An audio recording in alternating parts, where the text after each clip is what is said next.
Antara inisiatif-inisiatif Kerajaan Sarawak termasuk bantuan ibu bersalin BIB sebanyak RM450.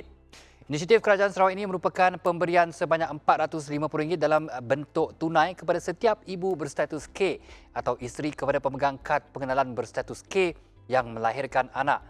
Bantuan ini disediakan bagi membantu keperluan ibu selepas melahirkan anak seperti pemakanan sihat serta penjagaan diri semasa tempoh berpantang bermula tahun 2020 tanpa mengira bangsa, agama atau status sosio-ekonomi.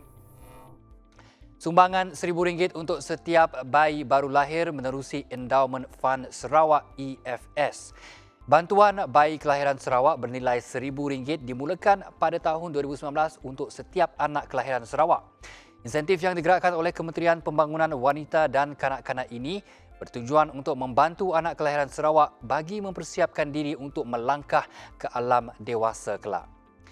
Melaksanakan 9 pakej bantuan khas Sarawak Kusayang BKSS. Kerajaan Sarawak memperkenalkan 9 pakej BKSS berjumlah RM6.7 bilion bagi membantu rakyat yang terkesan akibat COVID-19 sejak 2020 sehingga kini. Pelaksanaan bermula daripada BKSS 1.0 yang dilancarkan pada 23 Mac 2020 sehingga BKSS 9.0 pada 29 Ogos lalu. Pusat Komuniti Sehenti Bersepadu. Projek Pusat Komuniti Keperluan Khas SNCC telah pun diluluskan di bawah rancangan Malaysia ke-12 menelan kos RM55 juta dan dijangka siap menjelang Disember 2025. Penubuhan SNCC bertujuan untuk memenuhi seluruh spektrum keperluan orang kurang upaya (OKU) dari muda sehingga dewasa melalui pelbagai akses seperti diagnosis, intervensi awal, pendidikan rendah dan menengah, latihan vokasional, bengkel, pusat jagaan harian, sukan dan rekreasi serta rumah kediaman sepenuh masa. Kompleks Unit Hal Ehwal Agama-Agama Lain ataupun UNIFOR. Sebagai usaha menjana keharmonian amalan beragama di Sarawak, UNIFOR akan dibina di atas tanah seluas 1,214 hektar dengan peruntukan geran RM70 juta. Kompleks ini akan menjadi wadah kepada ketua-ketua agama berkaitan berkumpul dan berbincang mengenai agama serta aktiviti kemasyarakatan. Kenyalang Gold Card KGC. Selaras dengan hasrat Kerajaan Sarawak yang ingin mewujudkan masyarakat penyayang serta menyumbang kembali kepada masyarakat. Menubuhkan agensi pembangunan. Sebagai usaha menyelaraskan pembangunan infrastruktur di seluruh negeri agar lebih efisien, Kerajaan Sarawak mengambil inisiatif menubuhkan agensi-agensi pembangunan. Agensi-agensi pembangunan yang terlibat adalah Agensi Pembangunan Bersepadu Betong (BIDA), Agensi Pembangunan Bersepadu Hulu Rajang (URDA), Agensi Pembangunan Bersepadu bagi Kawasan Tanah Tinggi Ulu Baram (HDA), Agensi Pembangunan Bersepadu Sri Aman Sada dan Agensi Pembangunan Bersepadu Samarahan IRSTA. Membina Jalan Utama Kedua STR dan melengkapkan rangkaian jalan pesisir pantai. Inisiatif projek pembinaan Jalan Utama Kedua STR bagi pakej B1 menghubungkan Sebuyau ke Lingga sepanjang 28.5 km dijangka siap Mei 2025. Setelah siap projek itu nanti diyakini akan memberi manfaat kepada penduduk tempatan khususnya di daerah yang terlibat. Lebuh Raya Pesisir Utara. Projek Lebuh Raya Jalan Pesisir Utara merupakan salah satu lebuh raya yang termasuk dalam projek pembangunan mega yang dilaksanakan agensi pelaksana di bawah Lembaga Pembangunan Koridor Wilayah Rikoda iaitu Agensi Pembangunan Wilayah Utara NRDA. Projek mega sepanjang 86 km itu bermula pada Tahun Harapan yang akan memakan masa 48 bulan.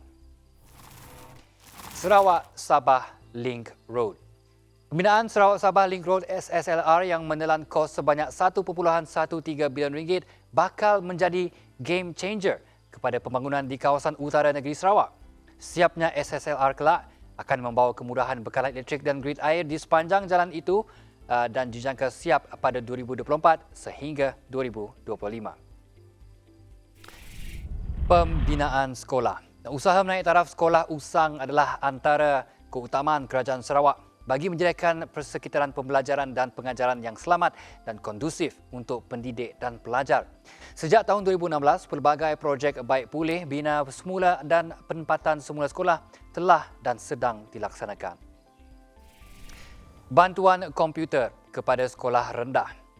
Inisiatif pengagihan komputer Raspberry Pi pernah dilaksanakan pada tahun 2021 melibatkan sebanyak 1,265 sekolah rendah di seluruh Sarawak.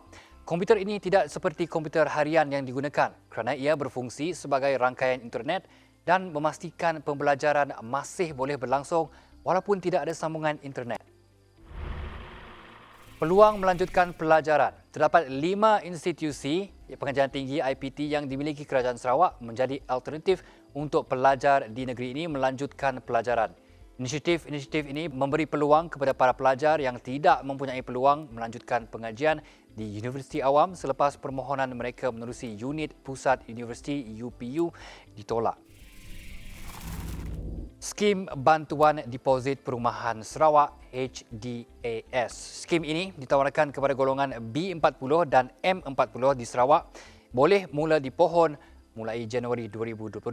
Skim ini merupakan antara inisiatif Kerajaan Sarawak untuk membantu rakyat memiliki kediaman sendiri, khususnya golongan muda.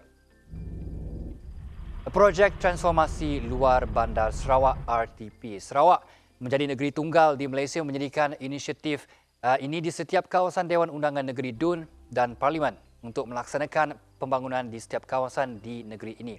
Projek di bawah Program Transformasi Luar Bandar RTP yang diperkenalkan pada 2015 bertujuan untuk merapatkan jurang perbezaan pembangunan di kawasan bandar dengan luar bandar di seluruh Sarawak. Pusat Penyelidikan Penyakit Berjangkit.